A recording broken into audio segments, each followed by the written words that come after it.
প্রত্যেকটি মানুষের জন্য গ্রামে গঞ্জে কামার কুমার থেকে শুরু করে কুটির শিল্প থেকে শুরু করে তাঁতি থেকে শুরু করে সকলের জন্য বাজেট করা আছে, সকলের জীবন মান উন্নয়নের জন্য, তাদের পণ্যের উন্নয়নের জন্য, তাদের পণ্য দেশে বিদেশে বিক্রি করার জন্য বিনিয়োগের ব্যবস্থা করা হয়েছে।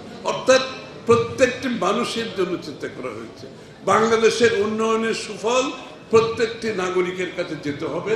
প্রত্যেকটি নাগরিক বাংলাদেশের উন্নয়নের অংশীদার হতে হবে, অর্থনীতির অংশীদার হতে হবে।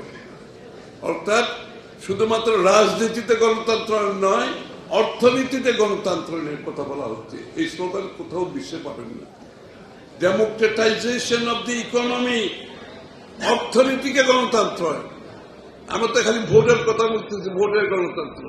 আমরা এখন তারেক রহমান সাহেব বলছে অর্থনীতিকে গণতন্ত্রের করতে হবে।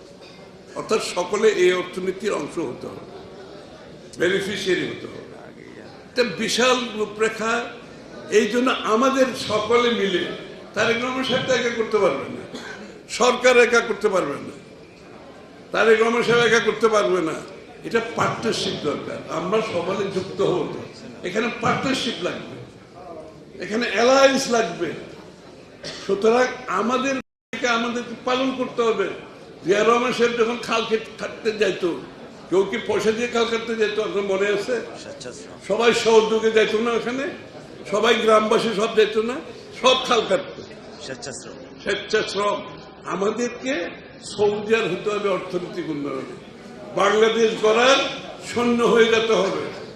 তাহলে জিয়াউর রহমান সাহেবের স্বপ্ন, দেশনেত্রী বেগম খালেদা জিয়ার স্বপ্ন, তারেক রহমান সাহেবের রূপরেখা আমরা সকলে মিলে সম্মিলিতভাবে ইনশাআল্লাহ আগামীর বাংলাদেশ করতে পারবো।